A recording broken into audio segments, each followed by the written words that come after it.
So what is Biomutant in a nutshell? Biomutant is an open world post-apocalyptic kung fu fable. Basically, in terms of structure, it's like Zelda Breath of the Wild, I guess. But the feedback that we've been getting over the years, it's that it's kind of a strange, weird, good mix between Ratchet and Clank, Devil May Cry, Batman Arkham, yeah, and a couple of other influences. So it's truly an open world game, 8x8 kilometers, filled with a lot of weird events and fun things to find. I think the primary thing that we worked a lot with is the control that the player have over the character customization. We have the possibility for the player, to set the attributes, and in Biomutant, that's tightly connected or integrated with the way that the character looks.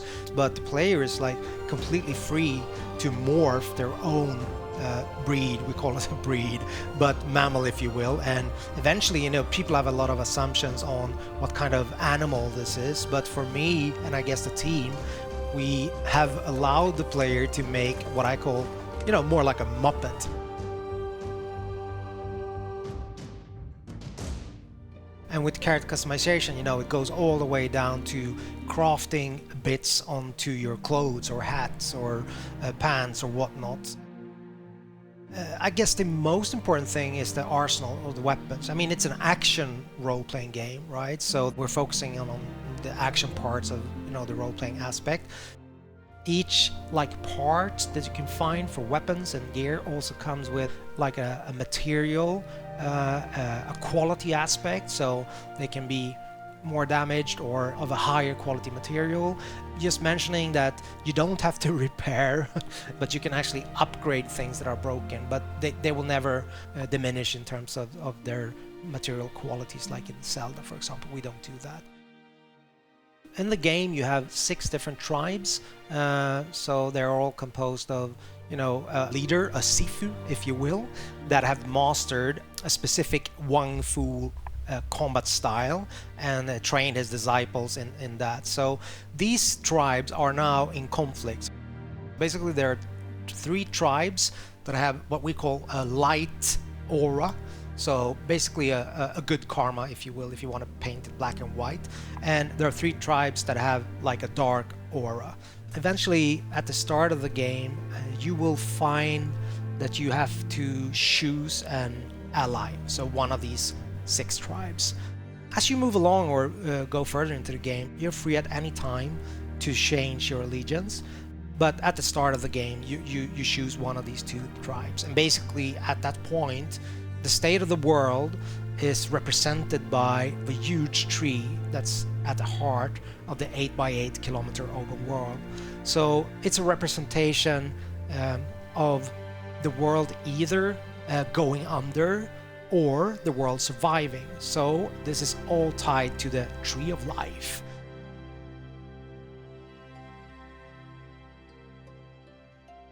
A light or a tribe, they want to save the world, so make sure that the tree survives, and also then uniting the other tribes, whilst allying with dark or a tribe would mean the opposite.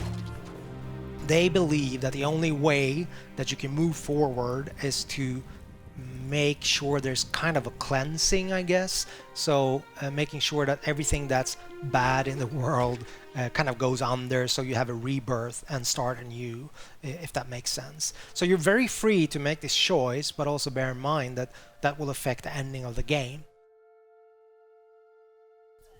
Obviously, game being called Biomutant has to have some form of mutations slash abilities, right? There's quite a wide range of them. Primarily, we have the biomutations, so those are kind of more physical abilities, if you will. For example, you can spawn a mushroom in front of you. That has multiple uses, if I just use that one as an example, in terms of creative freedom for you as a player. Combining this jumping up on the mushroom with, let's say, just electricity shooting out from your fingers, like the Emperor in Star Wars, or once the character is airborne, like your enemy, just going up there, unleashing some other kind of strange abilities. I don't want to go into all of them. But the other aspect is the psi mutations. So those are more like your you know, X-Men style abilities, if you will, like for example levitate, which again can give you both exploration opportunities, but also then you can use it in combat in conjunction with other abilities and obviously ranged combat, so that will give you an advantage, I guess. You're wanting to keep on exploring the world because you're wondering what's going to be, you know, around the next corner. And I guess the hope that we have as a group, as a team, is that that's going to be the unifying factor in terms of people playing the game and giving us feedback, that it's notable that the game has a soul or a vibe that is a little bit unique and special. That's my highest hope for the game, I guess.